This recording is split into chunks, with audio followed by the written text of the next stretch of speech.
Fala galera, aqui é o Bruno Moura vindo mais uma vez no canal Espaço da Bola para falar de um jogo do CSA. Nesse sábado já temos uma partida meio difícil, né, contra o Paraná pela Série B do Campeonato Brasileiro. O time do CSA, ultimamente no pré-jogo eu tinha vindo aqui e falava muito de extracampo, de contratação, de alguma situação que não fosse de jogo. E nesse pré-jogo aqui, eu até fazendo a preparação agora para fazer o vídeo, eu percebi que o que eu tenho mais para falar agora é campo, né? É bola. Não tem muita coisa de extracampo para a gente estar falando, só de algumas contratações aí, né? E eu acho isso muito bom. Isso para o time do CSA significa que a gente está com um ambiente tranquilo para treinar, para trabalhar os jogadores, né? Para fazer uma preparação adequada para a partida. O CSA fez um jogo em casa, né, na terça-feira, e agora joga em casa de novo, não teve viagem. Então depois do jogo da terça a gente teve para trabalhar quarta, quinta e hoje, né? Então nesse sábado a gente joga aí, espero que com uma preparação bem feita para essa partida aí. Apesar de ser um jogo bem complicado, né? Agradeço a presença de todos aqui, peço para se inscreverem aqui no nosso canal, deixar o like aqui nesse vídeo, ativar o sininho das notificações e acompanhar também nossas redes sociais, lá no nosso Instagram, @porta-voz do Azulão. Eu vou trazer algumas novidades de escalação sempre que tiver possível, certo? Eu vou falar aqui agora o time que eu acho que vai entrar em campo, as mudanças que eu faria e também até às 5h30 mais ou menos, que foi a última hora que eu pude olhar o bid da CBF aqui no computador. O CSA não tinha regularizado dois jogadores que chegaram, já estão treinando, né? Que é o Rony e o Rodrigo Santana, volante, né? O Rony meia e o Rodrigo Santana, volante. E nem o Bustamante ainda foi regularizado até onde eu pude ver. Se sair alguma novidade, eu publico lá no nosso Instagram, então fiquem ligados lá que eu trago sempre novidades, viu? Lá no nosso Stories do Instagram, no nosso perfil também no feed lá, então fiquem ligados que qualquer novidade eu trago lá pra vocês. Então, vamos falar um pouco dessa partida.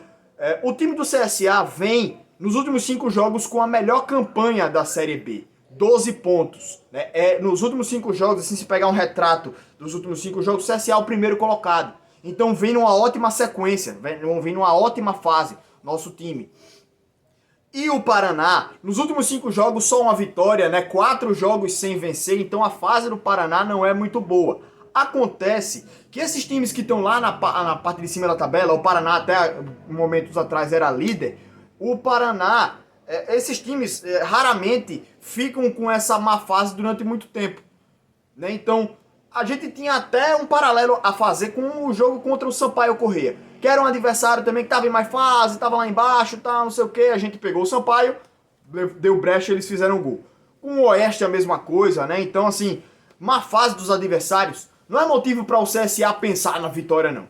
O motivo para a gente pensar na vitória é a nossa boa fase. A gente não precisa mais ficar dependendo do outro time fazer uma partida ruim. O time do CSA hoje consegue fazer boas apresentações, consegue fazer boas partidas e conseguir as vitórias por qualidade, por mérito, né? Por um estilo de jogo que vem sendo implementado, por qualidade dos jogadores, né? Então isso é muito importante. Eu acho que nesse jogo aí, jogando em casa também, o time do CSA pode sim vislumbrar uma vitória contra a equipe do Paraná, mesmo sendo um adversário lá da parte de cima da tabela, né? Então o time do CSA nesse jogo aí, principalmente por jogar em casa, tem que se impor, né? Mas também não pode entrar do mesmo jeito que entrou contra a equipe do Sampaio, que se for assim, meu amigo, a gente pede pro Paraná. Então, não é isso que ninguém quer, não é isso que ninguém espera, todo mundo esperou uma vitória, né? Mas nesse jogo aí eu acho que nenhum empate seria terrível, né? Mas vamos entrar em campo buscando a vitória, sim. Hoje essa é a realidade aí da equipe do CSA, eu acho que a maioria das pessoas concordam com isso, né? Vamos para a escalação aqui, deixa eu tirar o relógio aqui da frente. Vou botar ele aqui, né? Tem que tirar o suportezinho, deixa eu botar ele aqui do lado. Olha só, a equipe do CSA não vai mudar muito da escalação, né? Pelo que eu vi, até o goleiro Thiago Rodrigues, ele estava fazendo já a transição para o campo, já estava treinando com bola, o Thiago Rodrigues, né? Então ele volta para bater de frente com o goleiro da gente, né? O atual Matheus Mendes.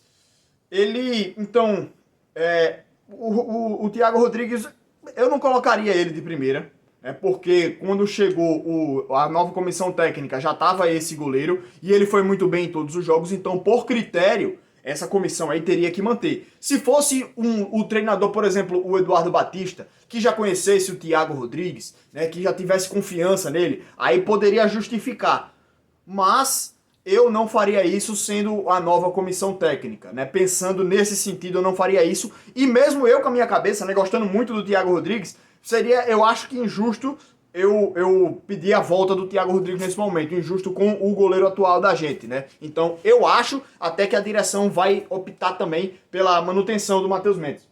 Na linha de defesa, não deve ter mudanças. Rafinha do lado esquerdo, aí o Luciano Castan, o Kleberson e o Diego Renan, eu acho que não vai mudar. Se mudar, deve mudar nas laterais, né?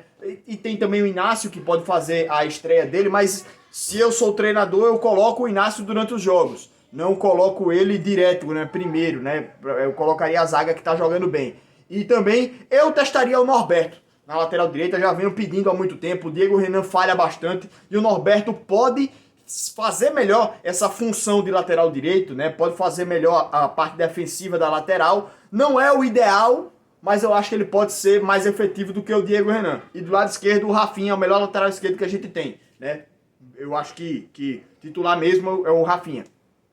Giovani deve ser mantido aqui como primeiro volante, o cabeça de área, dando esse primeiro passe, jogou bem na última partida. Iago e Nadson devem ser mantidos. O Nadson jogou pela primeira vez nesse novo esquema, né? Nesse novo esquema assim desde o início, né? Com o time organizadozinho desde o início. Então eu manteria o Nadson, porque quando ele tem jogado de meia, o meia armador, né, como o único meia de armação ali, ele fica meio perdido lá no jogo. Só que nesse jogo aí agora, como ele jogou como o terceiro homem de meio de campo, homem de transição, ele jogou bem. Então manteria mesmo o Nadson. E à frente deve ser aquele mesmo trio, né? O Paulo Sérgio, o Pimpão e o Pedro Júnior deve voltar. Eu acho que ele volta nesse jogo aí porque era questão de desgaste, questão de preparação, mas pode ser também que o treinador opte por colocar uma novidade, né? Novidade não, porque o Andrigo não seria novidade. O Andrigo entrando, ele seria uma manutenção da equipe que jogou bem contra o Figueirense, né? Mas a escalação que vinha sendo mantida do CSA tinha o Pedro Júnior. Então eu acho que ele deve voltar aí para o time. O Pedro Júnior é o atacante mais efetivo do time da gente aí nessas últimas rodadas, eu sempre venho batendo nessa tecla.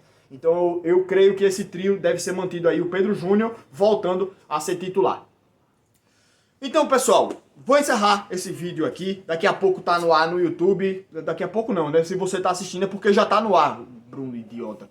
Mas é isso aí, gente. Obrigado por acompanharem aqui nosso canal. Um abração pra todos, uma boa noite e até amanhã, que amanhã tem live lá no Instagram, tem live no intervalo, live pós-jogo e tem análise da partida também, essa bexiga. Valeu, gente. Até mais. Bom final de semana aí pra todo mundo. Beijão.